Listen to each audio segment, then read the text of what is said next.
Afenifere Khan and others oppose push for Sharia in Southwest, and Hamas rejects U.S. plan for Palestinians' relocation to Egypt and Jordan. Details now. Thank you for staying with us. The world news at 12 begins on the foreign scene, where United States President Donald Trump has paused grants, loans, and other federal assistance, according to a leaked government memo verified by CBS News. In the memo, the acting head of the Office of Management and Budget calls on government agencies to ensure spending is consistent with Trump's priorities and nods to several executive orders that the returning president has made. The move has been criticized by members of the rival Democratic Party and could face legal challenges. The memo, signed by acting OMB chief Matthew Vythe, calls on government agencies to temporarily pause their financial assistance programs so they can review spending that could be impacted by the various orders Trump has signed. Meanwhile, Hamas has unequivocally rejected the proposal by United States President Donald Trump to relocate Palestinians from the Gaza Strip to Egypt and Jordan, describing the plan as an attempt to undermine in the Palestinian cause and displace its people. In a statement released on Monday, Hamas condemned the proposal as an aggressive scheme that disregards the historical and national rights of Palestinians. The group stressed that Palestinians who have endured years of conflict and forced displacement remained resolute in their commitment to their homeland. Hamas also called on the U.S. administration to end its support for Israeli policies, which the group claims violate Palestinian rights. There are growing international calls for peace talks to end the escalation of violence in the east of the Democratic Republic of Congo. The fate of the economic and trading hub of Goma is still unclear. United Nations officials have said the situation is chaotic, with fighting continuing in parts of the city. A Congolese government official has said the army is still in control of most of the regional capital, but the M23 rebels who have attacked the city dispute that. South Africa's President Cyril Ramaphosa on Monday spoke to his Rwandan counterpart Paul Kagame, with the two agreeing on an urgent need for ceasefire and resumption of peace talks. The African Union is also set to host an emergency meeting later today. Back home in Nigeria, the former Vice President Atiku Abubakar has alleged that the All Progressives Congress APC is offering opposition party leaders 50 million naira each to undermine Nigeria's democratic process. Speaking in Abuja on Monday at a national conference on strengthening democracy organized by various civic organizations, Atiku warned that the nation's democracy was at risk of collapse if urgent action is not taken. He lamented the erosion of democratic value, criticizing the current National Assembly as a rubber stamp for the government and raising doubts about the credibility of Nigeria's electoral umpire. He cited an example from Turkey, where the electoral body refused to declare a president-elect who fell short of the required vote threshold. As a benchmark of integrity, Nigeria should emulate. Calling for opposition parties to unite, he reflected on his decades-long struggle for democracy, noting personal sacrifices, including an attempt on his life, the seizure of his businesses, and exile. Let's take a listen to former Vice President Atiku Abubakar speaking on this issue. They all dispersed. Yes, and they lost everything. But they took the money. What else? I was not in a position to expel any member. I was not in a position to suspend any member. But I have shown them leadership, which they decline. I want to say here publicly, I met with a political party leadership in the present opposition. And they told me bluntly that this government gives them 50 million each.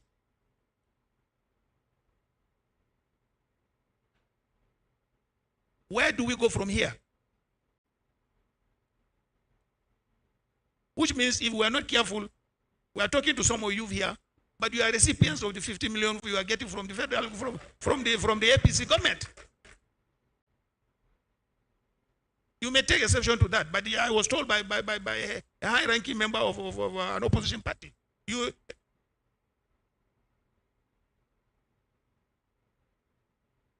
So, do we really want to fight for democracy? If we don't, we all go back to our homes. But if we do, I have been in this struggle for over 30 years. An attempt was made on my life. I escaped. I went on exile. I came back. But I never gave up. My businesses were taken over. I'm still surviving.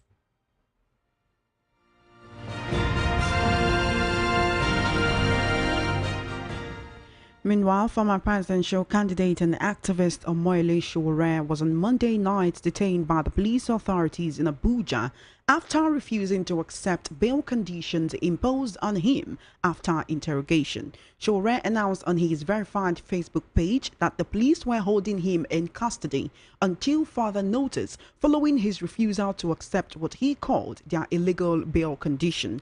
The police on Monday granted him bail after interrogating him at the Force Intelligence Department FID complex in Abuja, but the activist described the bail conditions, including the provision of a level 17 civil servant as a shorty and surrendering his passport to the police, as illegal. Meanwhile, Nigerian human rights lawyer Femi Falana, senior advocate of Nigeria, has called on the Inspector General of Police, Dr. Kayode Egbetukun, to annul the bail conditions imposed on Sowore and ensure his immediate release from police custody. Falana criticized the requirement of involving senior civil servants or public officers in the bail of individuals accused of criminal offences, describing it as unlawful and unprecedented. He explained that the involvement of civil servants or public officers in the public service of the Federation and state as bail shorties for criminal suspects is not a practice in Nigeria or any other part of the civilized world. In a recent development, Christian and Muslim leaders on Monday clashed over the planned inauguration of a Sharia arbitration panel across the southwestern state of Ogun, Osun, Ondo, Ekiti, Oyo, and Lagos by the Supreme Council for Islamic Affairs. This comes as the proponents of the Islamic Code said there was no going back on their decision to set up the panel to adjudicate and resolve issues among the southwest Muslim Ummah. The president of the Supreme Council for Islamic Affairs in Ekiti State, Dr. Hamed Bakare, and the chairman of the Sharia Committee of Oyoland, Dr. Rafiu Bello, told journalists that the Sharia panel would be inaugurated despite the opposition. The Sharia Council had moved to establish an arbitration panel in Oyo town to adjudicate and sit on matters relating to Muslims. However, the development was opposed by the government and other leaders. Following this, the planned panel inauguration billed to hold at the Muslim Community Islamic Center in Mobolaje area, Oyo State on January 11 was suspended indefinitely. Last week, the panel held its maiden sitting at the Ekiti Central Mosque at Do Ekiti, with 3 Qadis forming the panel. The Kano State Attorney General and Commissioner for Justice, Aruna Dederi, has ordered the discontinuation of all criminal charges filed against #NBAD governance protesters in the state. The Kano AG, acting through the Director of Public Prosecution, ordered the withdrawal of criminal charges against the protesters following a petition by Citizens Gavel, a civic tech organization. According to a release on Monday evening, Citizens Gavel said the state government gave the directive for the discontinuation of the trial. Signed by Rachel Adio, the Citizens Gavel Communications Associate, the organization backed the Kano state government for upholding the rule of law and respecting the constitutional freedom of Nigerians. You are currently listening to the World News at 12 right here on Voice of the People 90.3 FM. We're now going to the news analysis segment to discuss and analyze issues on the World News at 12 this afternoon. I have a revered journalist with many years of experience. He's also a political, social, and national affairs analyst. Welcome to the World News at 12, Mr. Dele, and thank you for joining me. Good afternoon. Thanks for having me. Good afternoon, and thank you for coming. Let's begin with this allegation by former Vice President Atiku Abubakar, who you know has been contesting for presidency under the umbrella of the PDP, literally and figuratively. Now, speaking yesterday at a national conference which was organized to strengthen a national conference on strengthening democracy, he said a whole lot. But responding to questions, he alleged that the APC pays opposition leaders 50 million naira each to undermine Nigeria's democracy. He talked about how political parties buy crowds at campaign events, and then you see these crowds leaving after a certain number of hours, and then you ask them and they say that they were paid to be there. If indeed he was given this information by a high-ranking member or high-ranking opposition leader, why not name names and let us know these people he's talking about and how the APC is undermining democracy by paying opposition leaders 50 million naira each? Let me start by saying that there are two issues I'm going to address here. And one is about the messenger, and the other one is about the message. On messenger, Atiku has no moral standing to begin to pontificate about democracy and rule of law. Even though he's saying he has been at the forefront of the fight for democracy right from the time he tried to dislodge the military. Which fight? Was it not the head of customs at the airport here when 53 suitcases were brought into Nigeria during Buhari's era when they changed Naira? What democracy? Where was he? Atiku only reaped from his association with the Yaradua family to come into politics. And that's why at the point of becoming the governor of Adamawa State, because the Yaradua family, which Obasanjo consider as next to God, to him, he was picked as vice president reluctantly because he was the one that the people feel he should be. The vice president then was their candidate. And since then, he's been in politics. Now, to talk about the message, this thing cuts across. I have been involved in political activities in this country. That's why politics is highly expensive. Today, for you to throw your hat in the ring that you want to contest for governorship of any state, the cheapest you could have is about 10 billion naira. And these monies that we're talking about that would either be contributed by godfathers or some other means is channeled towards all these things they're talking about. So it's not limited to APC or PDP or LP or any other political You are saying party. that's just politics. That's how it happens. You That's try how to it happens. reduce the opposition and bring them to your side. But if that's the case, and Atiku is saying, oh, opposition political leaders, right? He is also an opposition. The PDP is an opposition. We do know about the internal wranglings that they've been having and how some people may not be happy with the party and may want to have one leg in and one leg out, working for the ruling party or any other party while still being members of the PDP. Why do these opposition parties not phase out or push out those people who they feel are being used to undermine the democratic process, to undermine the party structure? Why don't they do that? You see, those who are not beneficiaries are not the ones that are not well positioned to benefit from that route. So, those who have not benefited, they are struggling day and night to be part of it. You know, this is not the first time the APC is being accused of trying to buy over Was PDP not doing it?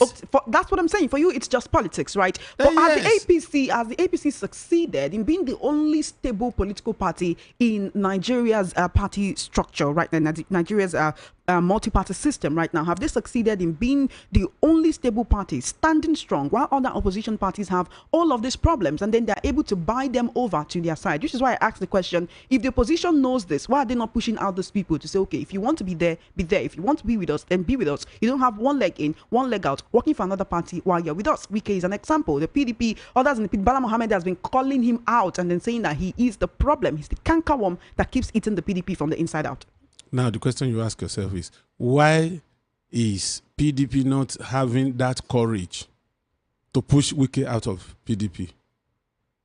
That's the question. So if you have a bigger problem like Wike and nobody is ready, nobody is willing, nobody has the political will to push him out, then the other ones that are collecting 50 million naira from wherever, you can't push them out.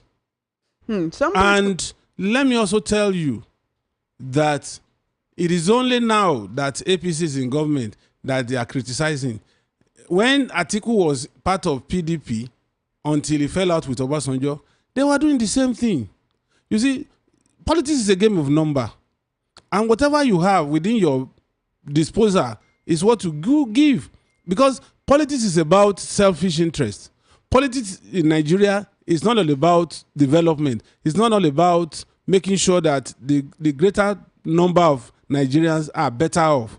Everybody is just trying to feather his or her own nest. And in the process of doing that, if you are well positioned, you benefit. If you are not well positioned, you wait for your time. And that's the way politics is in Nigeria. So if you have somebody who is trying to scale your fence to come and do damage in your house, and you fold your arms and begin to watch until jumps into your compound and kill you, who is to blame? It is you that allowed it. So if you are now saying APC is buying your members, it shows that there is no party cohesion in your party. It shows that those people are probably opportunists. Just like you have the opportunists in the Labour Party that rode on the crest of obedience and the Peter Obi. Today, they are defecting. Were they originally members of that party? They only saw opportunity because of the growing popularity of Peter Obi, and they lashed in on it, became a senator, became a House of Rep member, and they know that the next election, Peter Obi is likely to jump out of the ship, and they move to another party which will serve their interest. So all these things. So for me, if Atiku becomes the president of Nigeria today, he would do worse thing than APC. He would do worse than the APC. Yes. What makes you think so? Good. When APC, CPC, ACN, when they were in opposition, everything they accused PDP of doing, have they not done worse? Have they not done worse? You know that in this conference, there was the question of why if political anybody parties were more interested in taking over power than in actually entrenching Nigeria's democracy and making sure that the lives of the people are better when they come into power. So you saying that Atiku will do worse than the PDP, even though he stands as an opposition right now? I can tell you, you are even saying that Atiku had gone to more than 3 parties.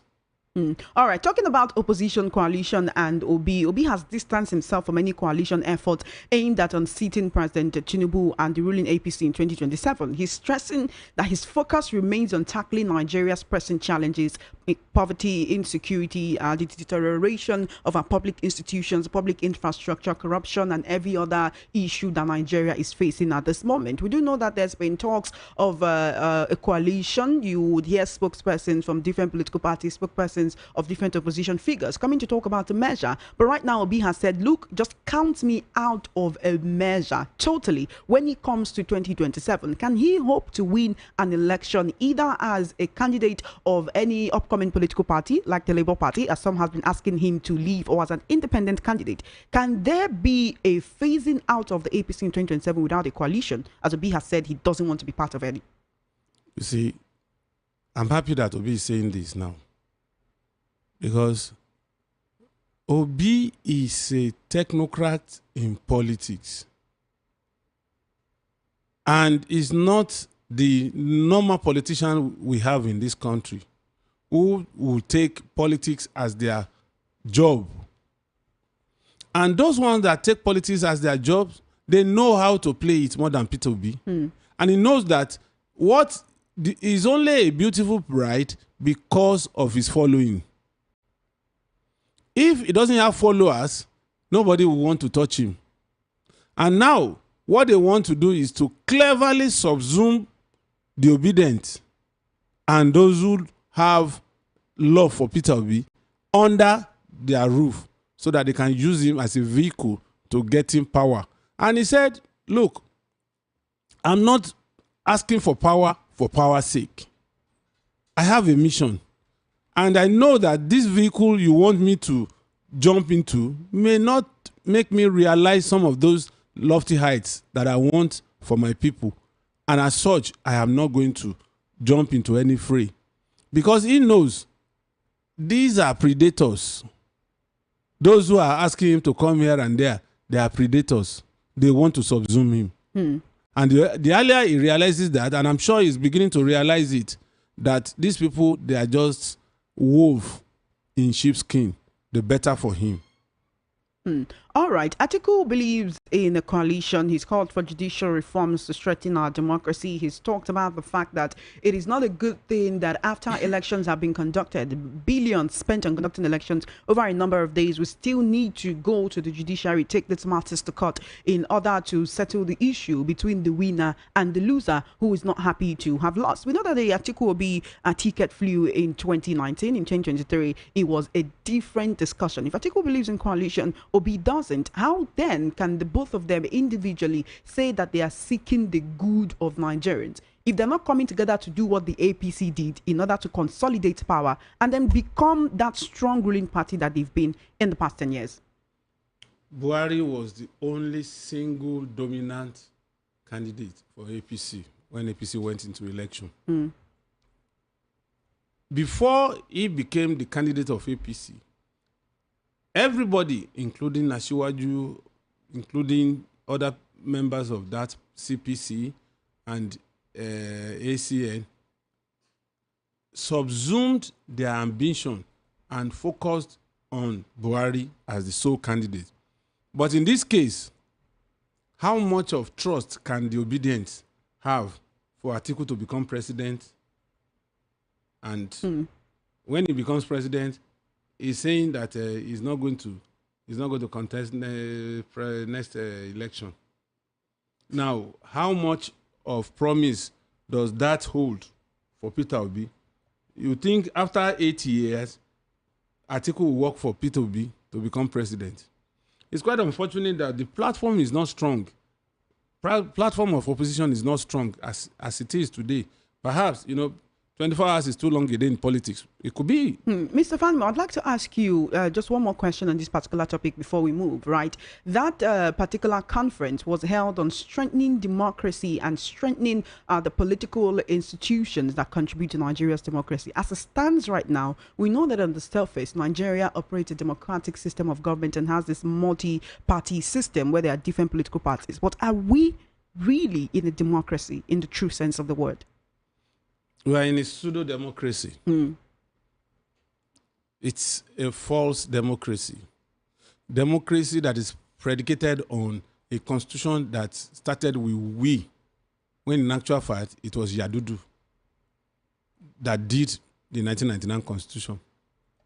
And that constitution was crafted to pave way for a dictatorial civilian president that Abacha wanted to transmute to.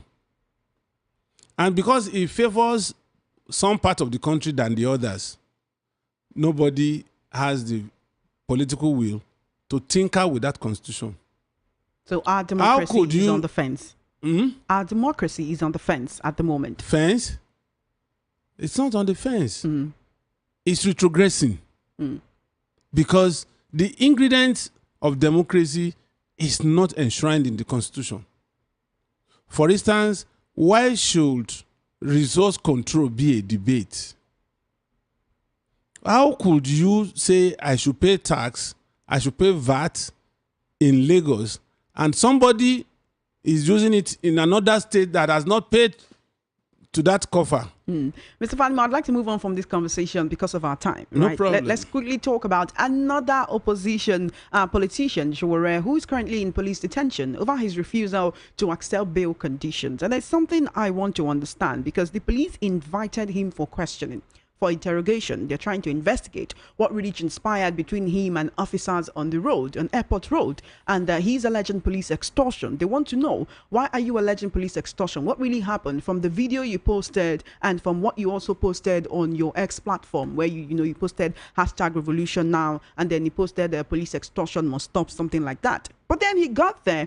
After interrogation, they said, okay, you need to write a statement. He said he would not write a statement. This was according to him, posting across his social media platforms. Now, after the whole debacle about writing a statement or not, they said you have to perfect your bail conditions and asked him to bring a level 17 civil servant as a shorty and to surrender his passport. Both of these conditions, he has called them illegal. But that's not the case. Does bail happen after interrogation? Is it not after an arrest? Because he was invited to be questioned, and then they say, okay, you need to initiate your bail. For the benefit of those who do not understand how these things work, one would think that it is after an arrest due to a criminal offense or any civil case, then you can institute a bail. Why are you asking someone who came for interrogation to bail himself and then giving such stringent conditions? You see, there are three things to this. One, you recall that when that incident happened, I said it here, that if you obstruct the police or any agent of government from carrying out his official duty, you have committed a crime. 2, if you have alleged that somebody extorted you, where, what is the medium of extortion, how much was taken, how much was given, by what mode, you need to explain some of these things. And I told you in this program, and some people felt I was really an agent of government. But the truth has to be told. Let me tell you, there is something called discretion. And that truth you're talking about is not arguing with a man with a gun or arguing with a policeman who's holding a weapon. I didn't even say policeman.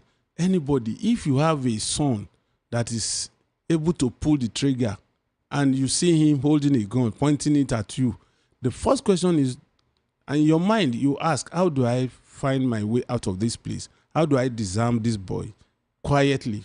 You try to disarm him without being forceful. But I want to and look ensure that, because you don't know the state of mind of this person. Mr. Fanimo, I'm much more concerned about the fact that he has responded. They've called him, he has gone in for interrogation, right? But no arrest was made before that. But then they're asking him to bail yourself.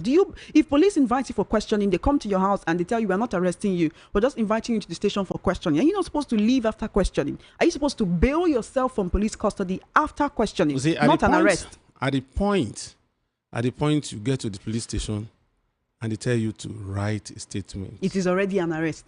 It's already an arrest. Because they are going to, you see, there are two ways of writing statements.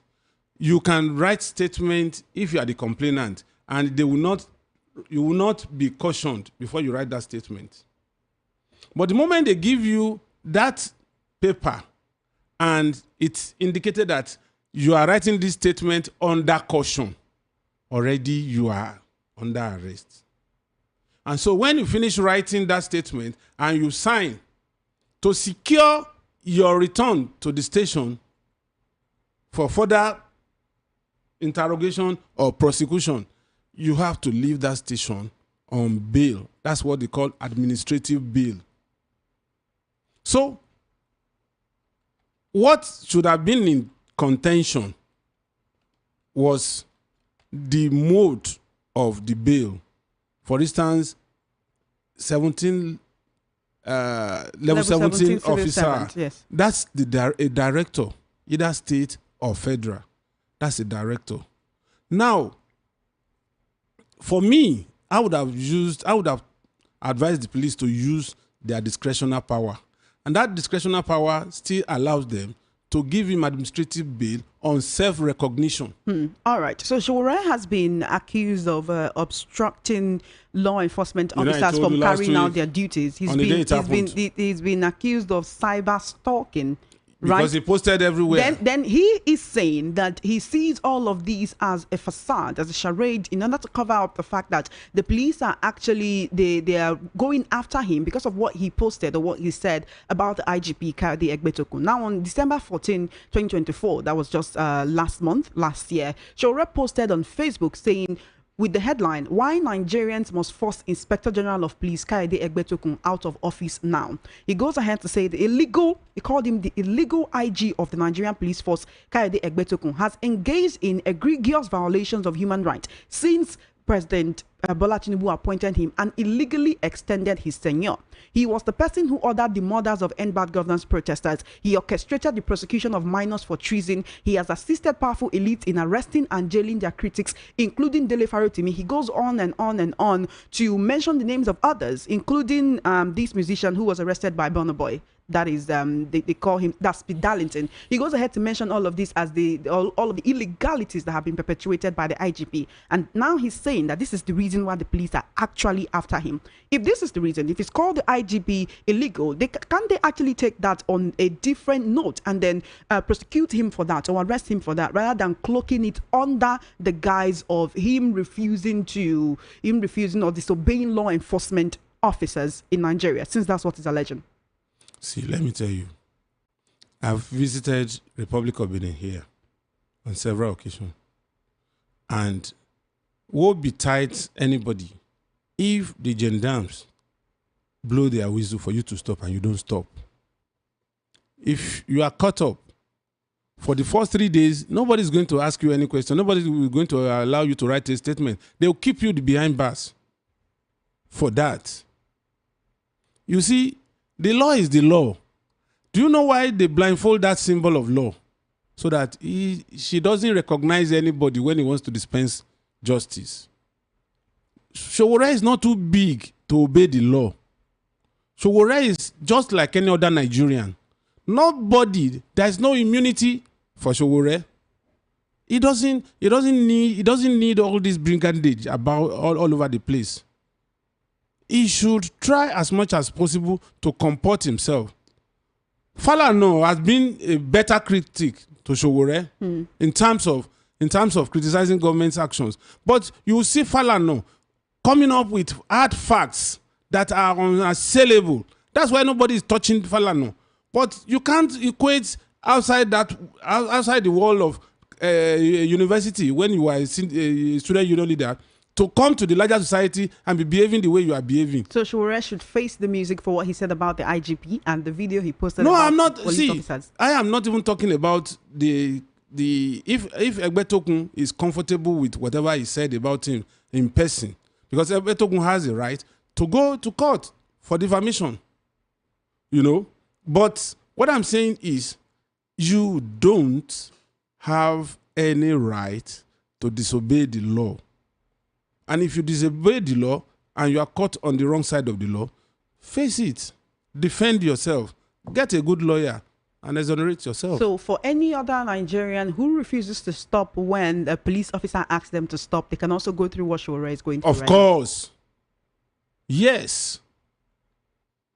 When I see a police checkpoint, they don't even need to stop me before I slow down and stop. Wind down the glass on my side, and then if you ask me any question, if you insist that I should park, I'll leave the road and park on the roadside. And then whatever you demand of me, I'll give. And if you're not satisfied, you take me to the station.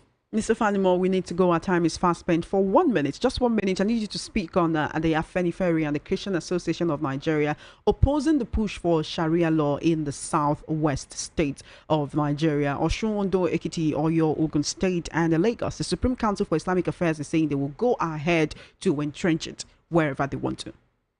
Let them go ahead.